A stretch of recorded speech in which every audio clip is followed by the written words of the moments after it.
ముందుగా మనకు కావాల్సింది ఓట్స్. ఇక్కడ 1 కప్పు ఓట్స్ తీసుకున్నాను. ఈ ఓట్స్ని మీరు గ్రైండ్ చేయాల్సిన అవసరం లేదు. డైరెక్ట్గా ఇలాగే ఈ ఓట్స్ని మనం ఒక బౌల్లో వేసుకుందాం. ఎక్కువగా ఓట్స్ 1.5 కప్పు ఓట్స్ తీసుకోవచ్చు. మీరు అంటే ఎంతమందికి పెట్టాలి అనుకుంటున్నారో దానికి తగ్గట్టు మీరు ఇంక్రీజ్ చేసుకోండి క్వాంటిటీని.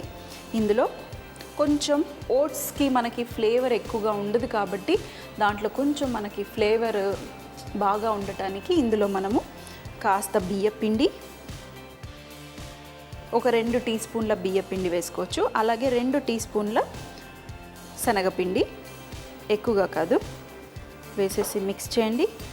అలాగే ఇందులో కారము మీకు తగినంత మీరు వేసుకోవచ్చు, జీలకర్ర.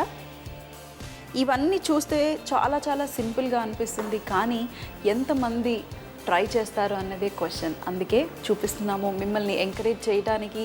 అలా రకరకాలైన కూరగాయలతో మీరు పకోడీలు చేసుకోవచ్చు, లేదంటే రకరకాలైన చిరుధాన్యాల మన పిండితో కూడా మీరు ఎన్నో పకోడీలు చేసుకోవచ్చు. అలాగే మురుకులు, ఈ జంతికలు, అప్పాలు ఇవన్నీ కూడా చాలా ఎక్కువగా చేస్తున్నారు. సో ఎప్పుడు చేసేలాగా అలాగే ఉండకుండా కొంచెం వెరైటీగా తప్పకుండా ట్రై చేయండి. జీలకర్ర వేసిన తర్వాత కాస్త అల్లం వెల్లుల్లి పేస్ట్, అలాగే పచ్చిమిరపకాయలు, ఎక్కువగా కాదు కొంచెం. ఇందులో ఉల్లిపాయలు, 1 ఉల్లిపాయ వేసుకుంటే సరిపోతుంది. మరి సాల్ట్ టేస్ట్కి తగ్గట్టు వేసేసి బాగా మిక్స్ చేసేసేయండి. ఇందులో మీరు కావాలంటే కాజు కూడా వేసుకోవచ్చు, అవి కూడా టేస్టీ, లేదంటే పల్లీలు కూడా వేసుకోవచ్చు. మరి బాగా మిక్స్ చేసిన తర్వాత ఇందులో ఎప్పుడైనా మా వారు పకోడీలలో కొంచెం వేడి నూనె వేయమని చెప్తారు, లేదంటే రెగ్యులర్గా నూనె కూడా వేసుకున్నా ఏం పర్వాలేదు. వేసి బాగా మిక్స్ చేయండి. నేను ఈరోజు కొంచెం ఎక్స్ట్రాగా ఆనియన్స్ వేసుకున్నాను, నాకు చాలా ఇష్టం ఇలా ఆనియన్స్తోని. లేదంటే మీరు ఆనియన్స్ తగ్గించుకుని కూరగాయలు ఇంక్రీజ్ చేసుకోండి. నూనె బాగా మిక్స్ చేసిన తర్వాత ఇందులో మనం ఎక్కువగా నీళ్లు వేయకుండా, నేను పకోడీ చేస్తున్నాను డ్రైగా ఉండేటట్టు, అందుకనే కొంచెం కొంచెం నీళ్లు వేసుకొని కలుపుకొని ఆ తర్వాత పకోడీ వేసుకుంటాను. కాస్త వాటర్,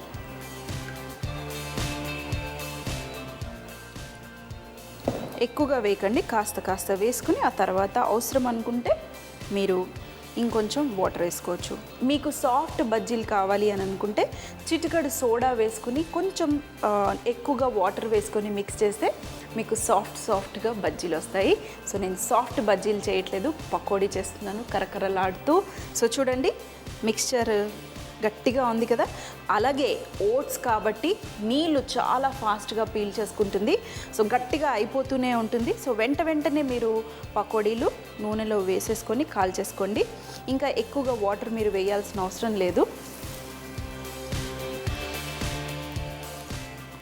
నాకు ఇలాగే కావాలి, ఉల్లిపాయలు ఎక్కువగా కనిపిస్తూ, అందుకే నేను ఇలా వేసుకుంటున్నాను.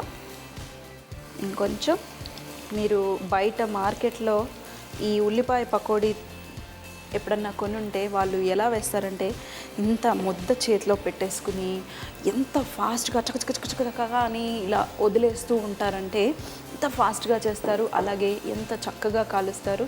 ఇప్పుడు ఫ్లేమ్ హై పెట్టుకుందాం.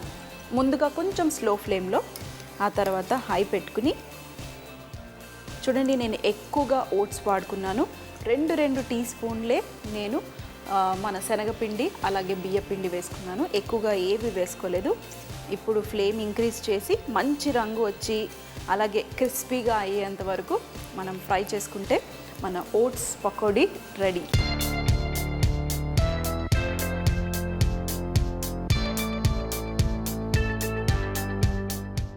చూడండి, మన పకోడీలు రెడీ, అది కూడా ఓట్స్తో. చక్కగా ఎవ్వరికి అసలు ఏం తెలియదు ఇది మనం ఓట్స్తో చేసాము అన్నట్టు. తింటే కూడా మీరు అస్సలు తెలుసుకోలేరు ఇది ఓట్స్తో చేసామని. సేమ్ ఉల్లిపాయ పకోడీ మనము శనగపిండితో ఎలా చేస్తామో అలాగే ఉంటుంది. మరి వేసేద్దాం ప్లేట్లో. చూడండి ఎంత చక్కగా ఫ్రై అయిపోయాయో. నాకు ఇలా ఈ ఉల్లిపాయలు విడివిడిగా వస్తాయి కదా, అవి చాలా ఇష్టం. కరకరలాడుతూ చాలా టేస్టీగా ఉంటుంది. ఉల్లిపాయలు మీరు ఎప్పుడన్నా వేయించిన తర్వాత ఇలా తింటే మీకు ఏం టేస్ట్ వస్తుందో చెప్పండి. కాస్త స్వీట్గా భలే టేస్టీగా ఉంటుంది ఈ ఉల్లిపాయ. మరి పకోడీ కరకరలాడుతూ ఇదైతే అద్భుతం. సైడ్లో కాస్త పెరుగన్నం ఉంటే ఈ పకోడీ నంచుకుని పెరుగన్నానికి కొంచెం పచ్చడి లేదంటే ఏదన్నా కూర నంచుకుని తింటాం కదా, ఇలా పకోడీ కానివ్వండి, మిర్చి బజ్జీ కానివ్వండి, పెరుగన్నంతో తినండి, అదిరిపోయి వారేవా అంటారు.